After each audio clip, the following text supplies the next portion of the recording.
The Xylos Empire ruled a quarter of the galaxy. They were insect-like creatures with hard black shells, many legs, and no softness anywhere. They did not cry. They did not laugh. They did not say goodbye. To a Xylos, death was failure. When a soldier could no longer fight, the others left. No last words. No holding hands. No graves. The dying body was simply forgotten. This was efficiency. This was strength. Other species admired the Xylos for it. Some tried to copy them. But not humans. Humans were new to the galaxy. They had only left their solar system 50 years ago. Other species called them the mourners behind their backs. Because humans did the strangest thing. When one of them was dying, others gathered around.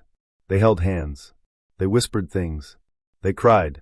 Then they buried the body in the ground and put a stone on top. And years later, they came back to visit the stone. The Xylos ambassador, a tall creature named Vex, once watched a human funeral from his ship. He saw a woman touch a box of wood. He saw her speak to it. He saw her tears. Vex turned to his assistant. Why does she waste water from her eyes? The body is empty. The person is gone. There is nothing left to speak to. The assistant had no answer. Later, Vex met with a human diplomat. The human was an old woman named Eva. She had white hair and soft eyes. Vex looked down at her with his cold insect face. Your species is weak, Vex said. You cling to corpses. You waste resources on graves. You spend years mourning the dead. We conquer galaxies. Which of us is stronger? Eva did not get angry. She just looked at him with those soft eyes. You will understand one day, she said. Vex laughed. It was a dry, clicking sound. I doubt that. That conversation happened 3 years before the battle. The battle took place near a dying star called Kale's Light. The Xylos fleet was hunting a hive mind swarm. The swarm was a living cloud of small creatures, each one connected to the others. They had no leader, no fear, no mercy. They just ate and grew. The Xylos fought well. They destroyed half the swarm. But the swarm was too fast. Too many. It surrounded the Xylos fleet and began to tear the ships apart. When it was over, 60 Xylos ships floated in pieces. Hundreds of Xylos soldiers drifted in the cold vacuum of space. Some were already dead. Some were dying. Their shells cracked. Their many legs broken. Their yellow blood freezing into crystals. The Xylos command ship survived. Its leader was General Trax, a hard old warrior with scars across his face. He looked at the screen showing his dying soldiers. Order the survivors to retreat, Trax said. Leave the wounded. They are already dead. His assistant nodded. This was normal. This was efficient. This was the Xylos way. But before the order could be sent, a small ship appeared on the screen. It was not Xylos. It was not Swarm. It was something else. Round. Slow. Marked with a red cross. A human medical ship. The ship's name was the Last Touch. It was small and old and carried no weapons. But it carried something else. 40 human medics. Each one trained not to fight, but to stay. The ship's captain, a woman named Dr. Mira Chun, opened a channel to the Xylos command. General Trax, she said, we see you're wounded. We have medical supplies. We have space for 40 patients. May we help? Trax stared at her. They are dying. You cannot save them. I know, Mira said, but we can stay with them, so they do not die alone. Trax did not understand. Why does that matter? They will be dead. They will not know if someone is there or not. Mira was quiet for a moment. Then she said something that Trax would never forget. We know. That is why we go. Trax wanted to say no. The humans were weak. Their ways were soft. They wasted time on the dead. That was what he believed. But he looked at the screen again. He saw his soldiers floating in the dark. Some of them were young, barely grown. They had never even seen their home world's red sun. And they were going to die alone. In the cold. In the silence. Without anyone to say their names one last time. Trax had never cared about such things. But something in his hard shell cracked. Just a little. Do what you want, he said. Then he closed the channel. The Last Touch moved closer to the wreckage. The human medics put on their suits. They floated out into the vacuum. They found the dying Xylos one by one. The first one was a young soldier. His name was Kiv. He was missing 3 legs. His shell was cracked open. His yellow blood floated around him in little balls. He could not move. He could not speak. But his eyes were open. A human medic named Sam found him. Sam was young too. 25 years old. He had held his own grandmother's hand when she died. He had held his father's hand too. He knew what to do. Sam floated in front of Kiv. He could not touch him through the suits, but he put his gloved hand against Kiv's helmet. Glass to glass. "Hello," Sam said through the radio. "My name is Sam. I am going to stay with you, okay? You are not alone." Kiv's yellow eyes blinked. He could not answer, but something in his face changed. The fear faded. Just a little. Sam stayed. He talked about Earth, about oceans and trees and the color green. Kiv had never seen green. He died 40 minutes later. Sam was still talking. In the end, the humans stayed with every dying Xylos. Not one of them died alone. Not one. When it was over, General Trax watched the human ship leave. He felt something strange in his chest. Something he had never felt before. He did not know the word for it yet, but humans called it grief. The last touch docked with the broken Xylos ship. The human medics moved quickly. They carried bags full of medicine, bandages, and small recording devices. They wore thick suits to protect themselves from the cold and the vacuum. But their hands were bare. They needed to feel. Dr. Mirachan led the team. She was 60 years old. She had seen death 1,000 times, but she never got used to it. That was the secret of human medics. They never got used to it. The inside of the Xylos ship was dark and twisted. Metal walls were torn open. Wires hung like dead vines. And everywhere there were bodies. Some still, some moving, some crying. The crying was the worst. Xylos did not cry, not normally, but these Xylos were dying. And dying creatures cry in every language. Mira knelt beside the first survivor, a young Xylos soldier. His shell was cracked in 3 places. One of his legs was gone. His yellow blood pooled on the floor. "Pain relief," Mira said to her assistant. The assistant handed her a small spray. Mira sprayed it on the soldier's wounds. The soldier stopped shaking. His eyes focused on her face. "You are human," he said.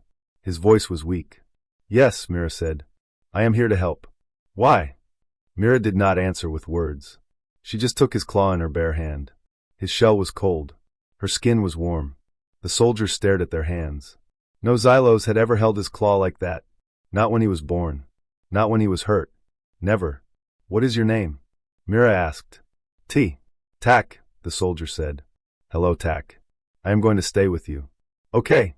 Tak did not understand, but he nodded. Across the ship, other medics did the same thing. They found dying Xylos. They gave pain relief. They held claws. They spoke soft words. And they recorded messages. Recording messages was a human idea. The medics pulled out small silver devices. They held them close to the Xylos' mouths. "Speak to your family," the medics said. "Tell them anything. A memory. A wish. A goodbye." The Xylos did not understand at first. They had no word for goodbye. They had no custom of last words. But some of them tried. A dying Xylos female whispered to the recorder, "My nest mother. I ate the sweet fruit you saved for me. It was good. I am sorry I did not say thank you." Another one said, "To my battle brother. You were faster than me. Better. I was jealous. I am not jealous anymore." The human medics recorded everything. They did not judge.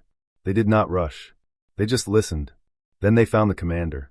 His name was General Vorn. He was old. Big. His black shell was covered in scars from 100 battles. But now he lay on the floor with a hole in his chest.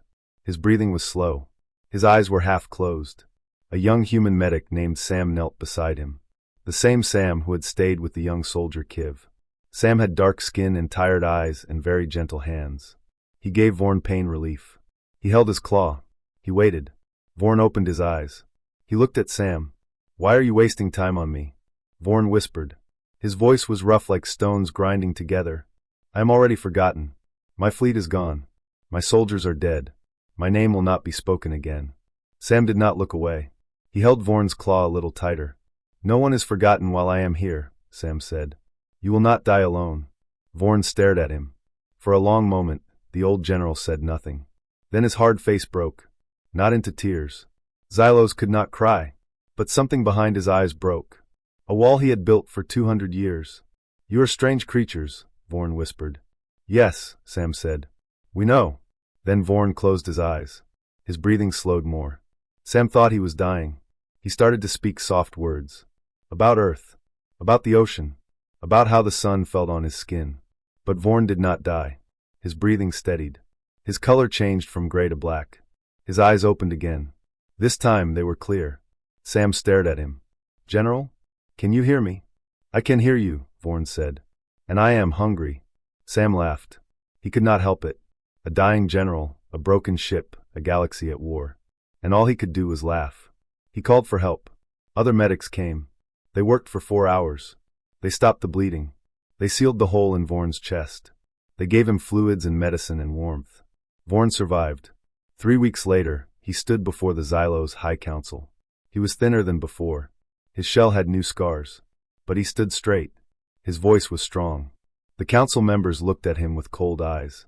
They had heard about the humans. They had heard about the medics who held dying hands.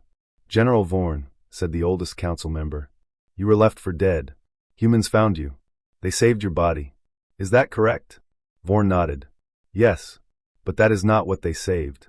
The council member tilted his head. "Explain." Vorn looked at each council member one by one. Then he spoke. "The humans did not save my body. They saved my soul. And I did not know I had won." The council chamber was silent. No Xylos had ever spoken those words before. Soul. It was a human word. A weak word. A word for creatures who cried at funerals. But no one laughed. Because Vorn was the greatest general the Xylos had ever known. And he was crying. Not with water from his eyes. Xylos could not do that. But with his voice. It shook. It cracked. It broke. "They held my claw," Vorn said. "A human held my claw while I was dying. And for the first time in 200 years, I did not want to die. I wanted to live. Because someone wanted me to live." The council still said nothing. They did not know how to answer. So Vorn answered for them. "I will say this once," he said. "The humans are not weak. We are weak. Because we let each other die alone. And they do not." He turned and walked out of the chamber. His footsteps echoed in the silence. Behind him, the council members looked at each other.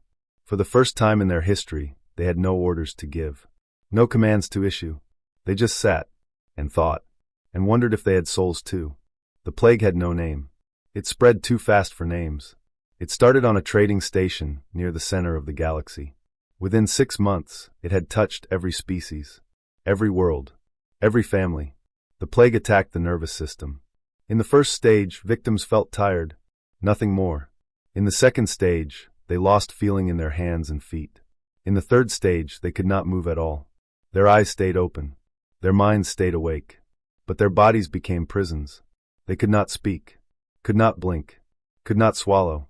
They just lay there, trapped inside themselves for weeks or months, until their hearts finally stopped. Most species could not face it. The Xylos built isolation wards.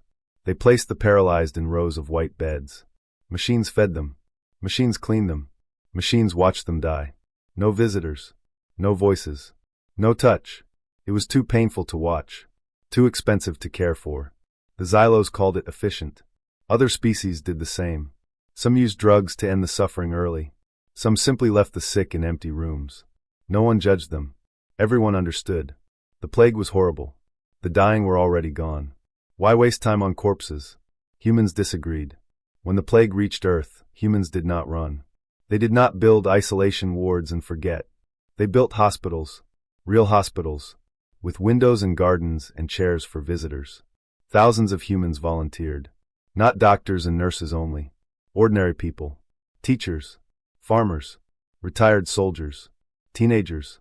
They traveled to plague worlds across the galaxy. They sat beside the paralyzed.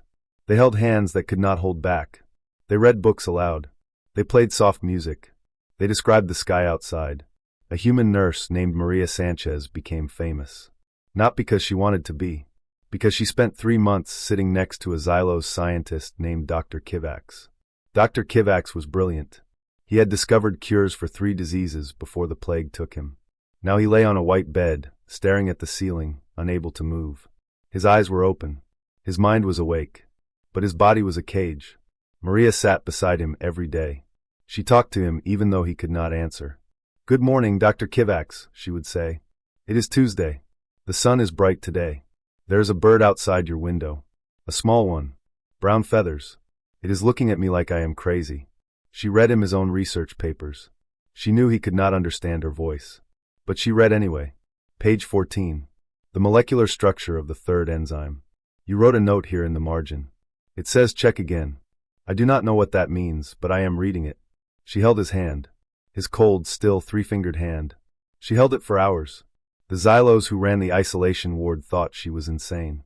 He cannot feel your hand, they told her. He cannot hear your voice. You are wasting your life. Maria looked at them with tired eyes. Maybe he can feel it. Maybe he cannot. But I can feel it. And that is enough. She stayed. 3 months. 90 days. Every morning. Every afternoon. Every night before she slept. Then one day Dr. Kivax blinked. Not a random blink. A slow, deliberate, human-style blink. The kind of blink that means, I hear you. Maria froze. Dr. Kivax? Can you hear me? He blinked again. Maria called for help. Doctors came. Scientists came. They ran tests. They watched in disbelief as Dr. Kivax slowly began to move. First his eyes. Then his mouth. Then his fingers. The plague's final stage was not always death. The body could heal. But no one had ever stayed long enough to see it happen. Because no one had ever stayed. Dr. Kivax fully recovered after 8 more months. The first thing he did was walk to a recording device. The second thing he did was speak. His voice was weak. But his words were strong. I want to speak to the Galactic Council, he said. Record this. He looked into the camera. His yellow eyes were wet. Xylos could not cry. But Dr. Kivax was crying. The humans did not cure me, he said. The cure came from my own body. But I would not have lived long enough to find it if not for them. While every other species called me a corpse, the humans called me by my name. Every day for 3 months, a woman named Maria sat beside me. She held my hand. She read my papers. She told me about birds outside my window. He paused. His voice broke. She gave me a reason to fight. And I fought. Because someone wanted me to live. That is why I am alive. The council was silent. They did not know what to say. Then a new alarm sounded. Not from the council chamber. From across the galaxy. A new threat had emerged. The void feeders. No one had seen them before. They were creatures of pure energy. They did not eat flesh or plants or minerals. They ate something else. They ate the psychic scream of dying beings. The fear. The terror. The loneliness. The more alone and terrified a creature was when it died, the stronger the void feeders became. And for centuries, the galaxy had been feeding them. Isolation wards. Empty rooms. Forgotten bodies. Every death alone made the void feeders stronger. Now they were coming. Millions of them. Billions. And they were hungry. The Galactic Council held an emergency meeting. Leaders from every species shouted at each other. No one knew what to do. Weapons did not work. Shields did not work. The void feeders could not be shot or bombed. Then a Xylos general stood up. It was General Vorn. The same Vorn who had survived because a human held his claw. We cannot fight them with weapons, Vorn said. But the humans can. The council stared at him. How? Vorn looked at the human ambassador. The human ambassador looked back. Because the humans are not afraid of death, Vorn said. And they do not let anyone die alone. The galaxy finally understood. Humanity's weakness was not weakness at all. It was a weapon. The only weapon that worked. The void feeders came like a storm without clouds. They had no shape that eyes could see. No sound that ears could hear. But every being felt them. A coldness in the chest. A whisper at the back of the mind. A sudden, terrible loneliness. They fed on fear. Not the fear of pain or the fear of death. A deeper fear. The fear of dying alone. Unseen. Unheard. Unremembered. For thousands of years, the galaxy had fed them well. Isolation wards. Empty rooms. Bodies left to cool, without a hand to hold. Every lonely death made the void feeders stronger. Now they were strong enough to attack openly. They descended on the Xylos' home world first. The Xylos were the most efficient. The most logical. The most alone. In the great isolation wards, hundreds of paralyzed plague victims lay in white beds. No visitors. No voices. No touch. Machines beeped. Fluids dripped. The dying stared at ceilings. The void feeders loved this place. They fed on the silent screams. They grew fat and happy. Within 1 day their numbers doubled. General Vorn watched from the command center. His old shell shook. Not from cold. From horror. We are losing, he said. Every death makes them stronger. Every corpse feeds them more. His officers had no answers. Weapons did nothing. Shields did nothing. Running was impossible. Then a human ship arrived. Not a warship. A hospital ship. The last touch. The same ship that had held dying Xylo's claws years ago. Dr. Mirachun was still the captain. She was older now. Her hair was white. Her hands shook sometimes. But her voice was steady. General Vorn, she said over the radio. We are here to help. How? Vorn asked. You have no weapons. Mira smiled. We have something better. We have chairs. She was not joking. The humans unloaded hundreds of chairs. Simple chairs. Wooden chairs. They placed them in a large circle in the middle of the city. Then they brought the dying.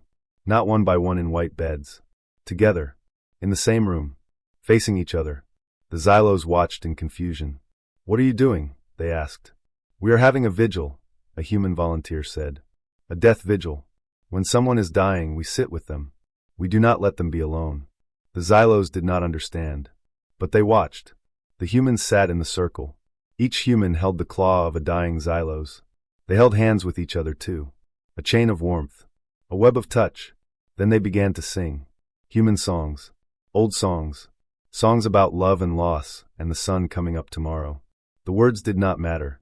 The sound did. Voices together. Breathing together. Hearts beating together. The dying Xylos felt it. Not the singing. The being there. The not alone. Their fear began to fade. Their silent screams grew quiet. The void feeders felt it too. Their food was disappearing. They grew weak. Hungry. Desperate. Across the galaxy, other human ships did the same thing. On every plague world, every war zone, every dying place, humans brought chairs and songs and hands to hold. They sat with the dying.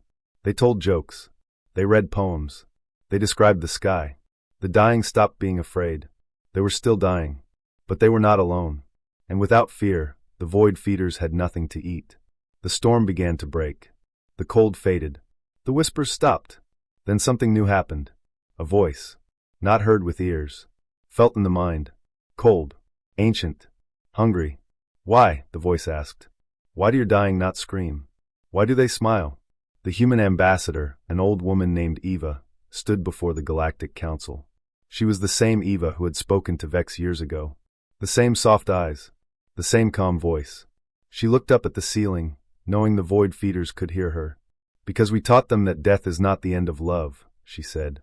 You feed on fear, on loneliness, on the silence of a heart that thinks it is forgotten. But our dying are not forgotten. They are held. They are sung to. They are loved. You cannot feed on a heart that is already full. The voice was silent for a long time. Then it spoke again. We do not understand. Eva nodded. I know. That is why you will lose.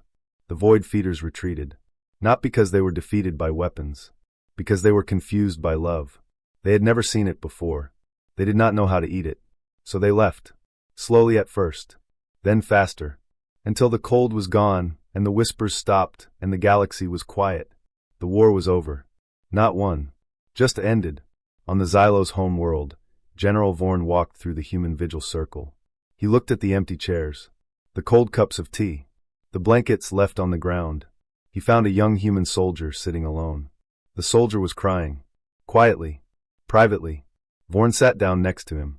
The old Xylos general and the young human soldier. Neither spoke for a long time. Then Vorn said, You saved us. The soldier wiped his eyes. We just sat with them. That is all we did. Vorn nodded slowly. Yes. That is all you did. And it was enough. He looked at his own hands. His old, hard, many-jointed claws. He had never held anyone with them. Not when they were born. Not when they were dying. Never. You saved us, Vorn said again. But now we must learn your way. Teach us how to mourn. The soldier looked at him. Surprised. Then he nodded. It is not hard, the soldier said. You just stay. Vorn looked at the empty chairs. The setting sun. The quiet city. Then I will stay, he said. Teach me. And for the first time in Xylos' history, a general sat down to learn something from a soldier. Not how to kill. How to care. 10 years passed. The galaxy was not the same. It was better. The Xylos changed the most. They built gardens. Not for food. For memory. Rows of flowers and trees and small stones with names carved into them. Xylos walked through these gardens every day. They touched the stones. They whispered the names. They learned to say goodbye. Other species changed too. The cold isolation wards closed. In their place, warm rooms with windows and soft lights and chairs for visitors. The dying were no longer hidden. They were held. The Galactic Council passed a new law. Simple words. Big meaning. No sentient being shall die alone. It was the first law every species agreed on. No arguments. No fights. Just yes. Humans became famous. Not for weapons or wars or conquest. For staying. Every hospital in the galaxy had a human last touch unit. Human volunteers sat with the dying of every species. They did not cure them. They just stayed. Human stories about death and grief were translated into 1,000 alien languages. A Xylos poet read a human poem about a grandmother's last breath. He cried for the first time in his life. Then he wrote his own poem, about a Xylos soldier who died holding a human's hand. The poem became famous across 3 galaxies. On the Xylos home world, a young child named Syra sat with her mother one evening. The sun was setting. The sky was red and gold. "Mother," Syra said, "when I die, will a human hold my hand?" Her mother was quiet for a moment. Then she took her daughter's small claw in her own. "No," the mother said. "I will hold your hand, and your father will hold your other hand, and your brothers and sisters will sit around you. We will not need a human, because we have learned." Syra thought about this. "But humans taught us how." The mother nodded. "Yes, they taught us, and now we teach each other." Far away, on the capital world of the Galactic Council, an old Xylos elder stood before the assembly. His name was Vorn. The same Vorn who had once been left to die. The same Vorn who had been saved by a human medic named Sam. Vorn was very old now. His shell was cracked. His legs were slow, but his voice was strong. He looked at the council members. Humans, Xylos, blue singers, stone builders, dozens of species, all watching him. "We called humans weak for staying with the dying," Vorn said. "We laughed at their tears. We mocked their graves. We said they wasted time on corpses." He paused. His old eyes moved across the room. "We were wrong. Strength is not the ability to kill. Any creature can kill. Any beast can destroy. But to stay, to sit beside someone who cannot speak or move or thank you, to hold their hand for hours, for days, for months, that is strength. That is the hardest thing in the galaxy. And humans do it without thinking." He looked at the human ambassador. The ambassador was a young woman named Elena. She was the granddaughter of the first human ambassador, Eva. Same soft eyes. Same calm voice. "The humans saved us," Vorn said. "Not from the void feeders. Not from the plague. They saved us from ourselves. They taught us that dying alone is not strength. It is just loneliness. And no one deserves to be lonely." The council applauded. Not a loud applause. A soft one. Respectful. That night, on a Xylos world far from the capital, an old human woman lay in a hospital bed. Her name was Maria Sanchez. The same Maria who had sat for 3 months beside Dr. Kivax. The same Maria who had held a paralyzed scientist's hand when no one else would. She was 85 years old now. Her body was tired. Her heart was weak. She knew she was dying. She was not afraid. But she was surprised. Around her bed stood Xylos. Not humans. Xylos. Dozens of them. Dr. Kivax was there. He was old too. His yellow eyes were wet. He held her left hand. General Vorn was there. His shell cracked and faded. He held her right hand. Young Xylos soldiers stood at the foot of the bed. Their claws were folded. Their heads were bowed. They had never met Maria before. But they knew her story. Everyone knew her story. Maria looked at all these strange, insect-like faces. These creatures who had once left their own kind to die alone. These creatures who had learned to stay. She smiled. "You do not have to be here," she whispered. "I am just an old human." Dr. Kivax squeezed her hand. His claw was cold, but his voice was warm. "You taught us not to be alone," he said. "Now let us teach you the same." Maria felt tears run down her cheeks. She had held so many hands. She had sat beside so many beds. She had never expected to be on the other side. A young Xylos soldier stepped forward. She was young, barely grown. Her shell was still soft. "Maria," the young soldier said, "I do not know your songs, but I can hum. Is that okay?" Maria nodded. "Humming is perfect." The young soldier began to hum. It was not beautiful. It was shaky and out of tune. But it was real. Other Xylos joined in. A chorus of clicks and hums and soft insect sounds. Not human music. Something new. Something they had learned. Maria closed her eyes. She felt hands holding hers. She heard voices trying to sing. She smelled the flowers that Xylos now grew in their gardens of remembrance. She was dying, but she was not alone. She smiled one last time. Then her breath stopped. Her heart stopped. Her hand went still. The Xylos did not run. They did not look away. They stayed. They held her hands. They hummed their shaky songs. They stayed until her body was cold, and the sun came up and a new day began. Because that is what humans taught them, and that is what they finally understood. Strength is not the ability to kill. Strength is the ability to stay.